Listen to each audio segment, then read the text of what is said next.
So I thought we'd start out and talk about price increases. Yes. We had been notified by pretty much everyone that prices are going up, which substantially going up. And it's anywhere from 6 to 10 to 12 to 15%. And this is kind of on top of, a lot of these are on top of price increases we got at the beginning of this year, which were also about 4 to 6%. So I think what's happening is everyone's sitting on their price increases because they don't want to raise prices right at the holiday. You know, it's like it just doesn't seem right to raise all your prices right before Christmas. Yeah. And so everyone is waiting for January, February. And that's traditionally when they do it, for the most Right. part. So keep in mind that's coming. And Cotton is skyrocketing. Our glove prices went up 15% anyway for cotton. steel. Wright's going up 12.5% February. Channel Lock's going up 9%. Yeah. And it's worth distinguishing, there's kind of multiple supply chain problems that are happening at once. The first supply chain problem that I've seen that's gotten the most press is the shipping situation. You know, there's not enough people working at the port, there's not enough truckers, you know, and so things are getting backed up in shipping coming into this country. Now that really hasn't affected us at all, Right. because we're not mostly bringing stuff into this country. We're buying from the manufacturers that are already here. And so that's the second supply chain problem, which is the lack of raw materials. That, you know, And workers. the lack of raw materials and the lack of workers. That we hear it over and over from every manufacturer. They can't find people. They've raised wages. They've trying to incentivize, doing everything they can to try to get more people in there. Unprecedented offerings to get people to work. Yes, but then also, even if they can get people to work, they can't find things like steel, aluminum, brass. Yeah. I was talking to a manufacturer yesterday, and he was telling me that some of the extrusions and metal parts he needs for his products, the supplier told him it could be 2 years. He said, how can I run a business like that? Yes. Yeah. So yeah, that's a real problem. Yeah. I don't see how that's going to get better I don't anytime either. soon. Yeah. It's probably going to get worse. So what's happening now is, not only is there a shortage of these materials, but there's an increase in demand. Yeah. And so if that doesn't relent, we're going to be in store for a year of lots and lots of fairly large price increases on stuff.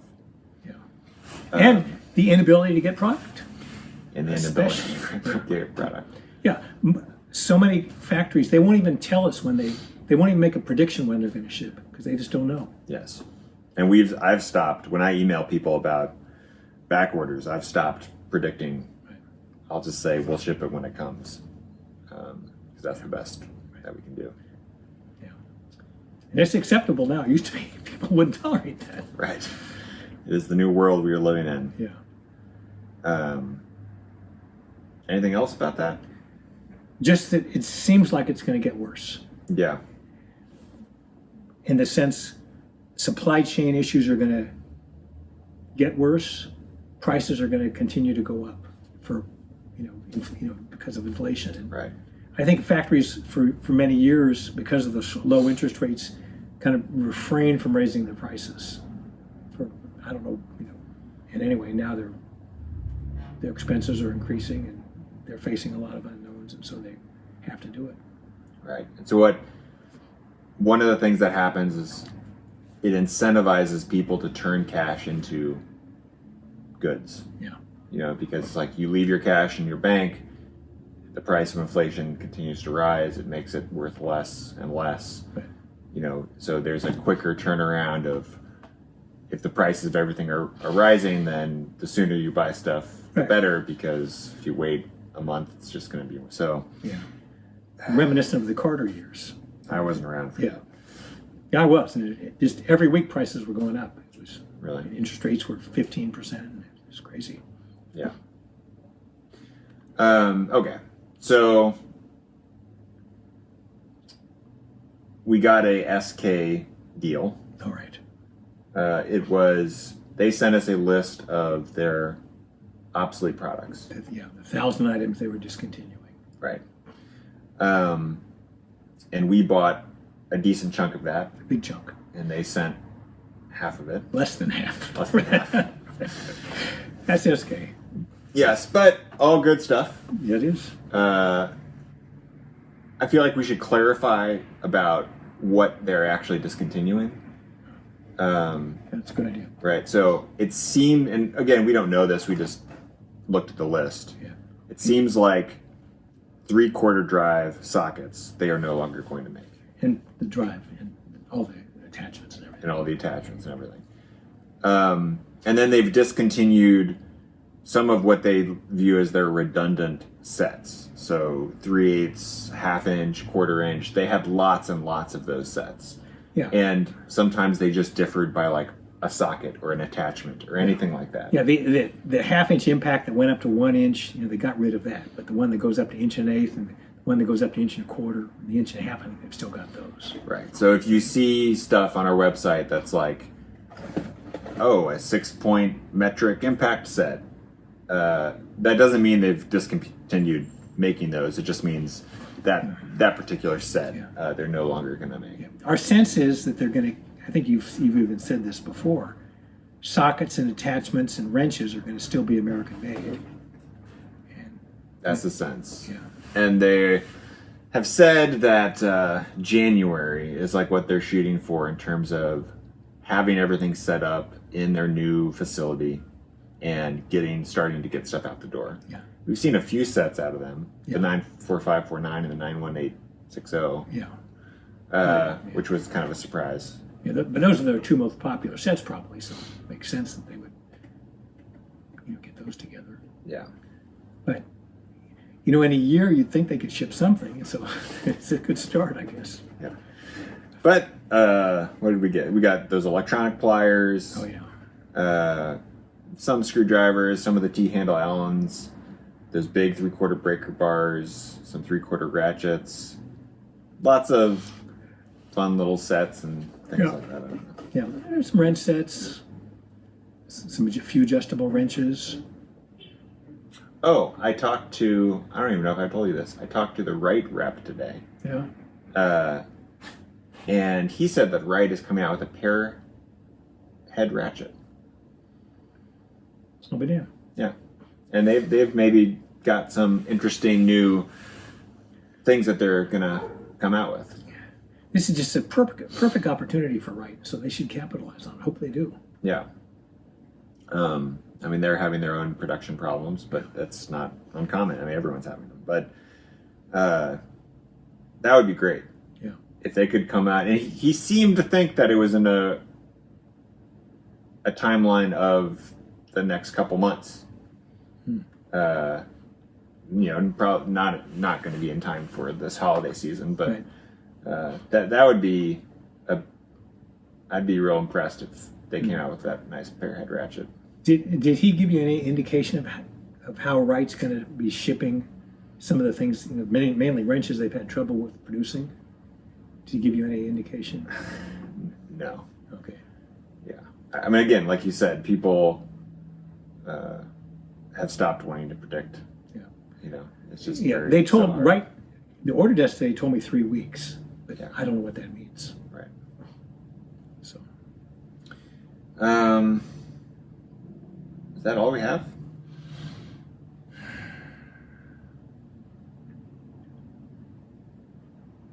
there's probably, just back to the supply chain and inflation. I'm worried about it, and I think that this won't be a flash in the pan, that this this could be a very ominous sign of things to come. I don't know. I could be completely wrong. But it just seems like it's almost like a catalyst to really tip the economy, barreling the wrong way for quite a while. Yeah, I mean, we hear stories from construction companies like, we can't find rebar, we have to send a guy to Georgia because we've found a truck load of rebar just to finish our job. I had a surgeon in yesterday, and some of his equipment he can't get parts for operating on people. Yeah, there's a garage door company that was saying that some of their garage doors are like a year or two out. And this was starting probably in the 70s when the imported tools starting to come here and people started to complain about losing our manufacturing base. This is what they were worried about. It's happening now. Right. Yeah. Well, I looked up, and I mean, I don't know if this is a lot, but the United States produces maybe, I think, 80 million tons of steel a year.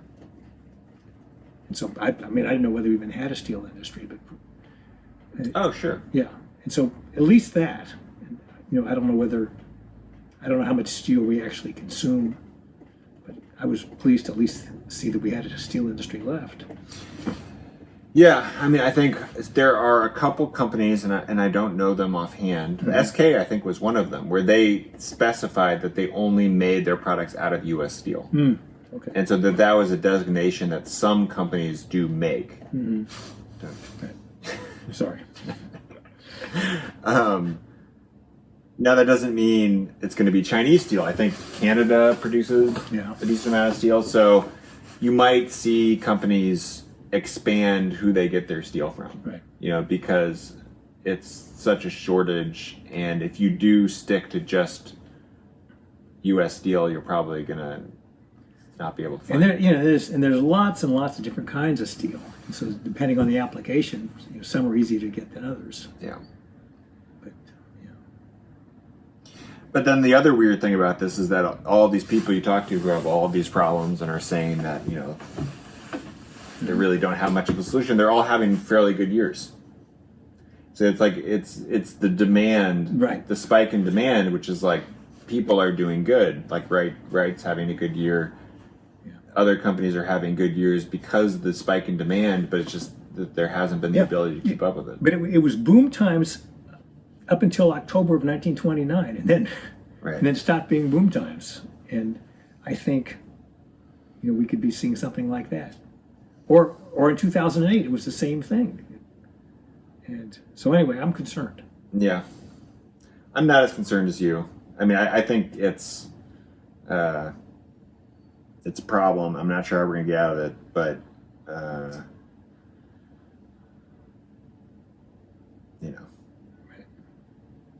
I don't know. And some companies, some organizations, some countries are better positioned to handle this than others. And so when the dust settles, there might be some factories that aren't here anymore, for example. Yeah, I don't know how many more we can lose. Yeah, I guess in that sense, I think most of the weak ones have been weaned away. Yeah. Culled away is what I meant to say. Culled. Yeah. They just didn't make the cut. They couldn't survive. And I think pretty much everybody that is still in business has a fairly substantial market share and operational plan that they seem to be all doing okay, but they can't produce. I don't understand. All these factories are not sending merchandise, and so they've got workers to pay. And are they only sending to the Home Depots and their big customers and ignoring us little guys? I don't know. I mean, I don't think so, because not a lot of what we sell is in Home Depots. Right. But I can go through company after company that just hasn't shipped us in months and months and months and months, and I don't understand. They need revenue. Yeah, I mean, they could. I imagine some of them are fulfilling government contracts if they have government contracts, or like they're probably not taking care of Home Depots of the world, but they're taking care of. Yeah, they probably are taking care of Certainly their government. most necessary government business. Yeah.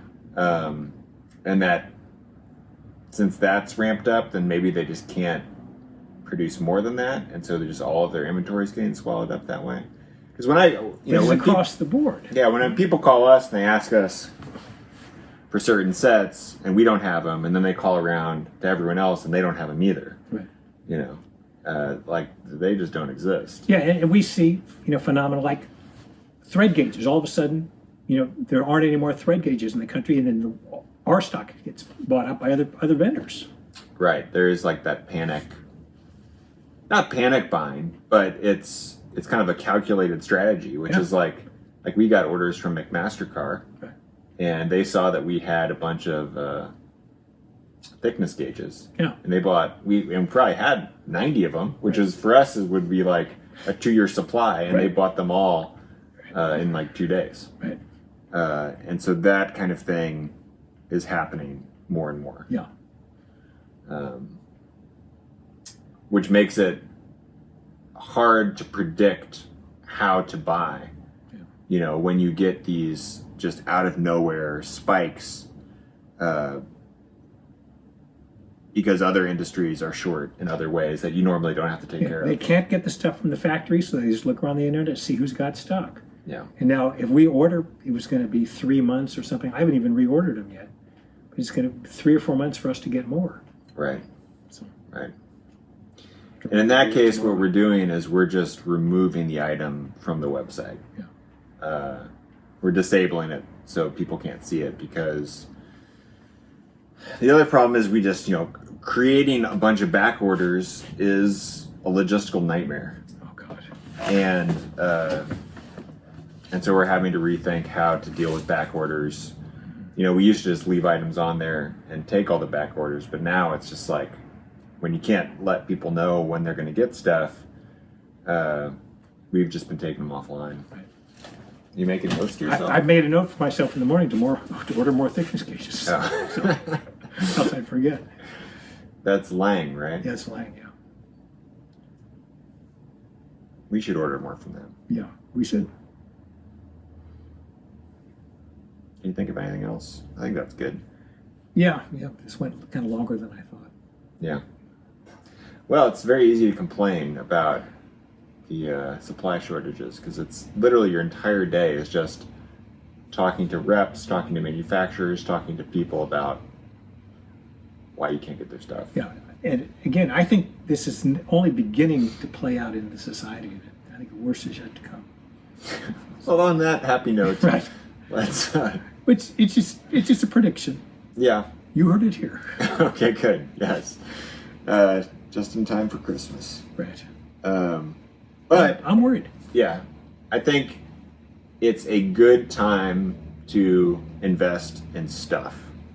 Like right now in December, like everyone's sitting on their price increases. They're sitting on 10 to 15%, and that's just to begin with. And so, boy, if there's ever a time to invest in those things that you've always wanted and can afford, now's the time to do it. That's what I've been doing. Yeah, and for us, if we just buy right before, the more right we can buy before February 1st, we're saving 12.5% right there. Right. So. All right.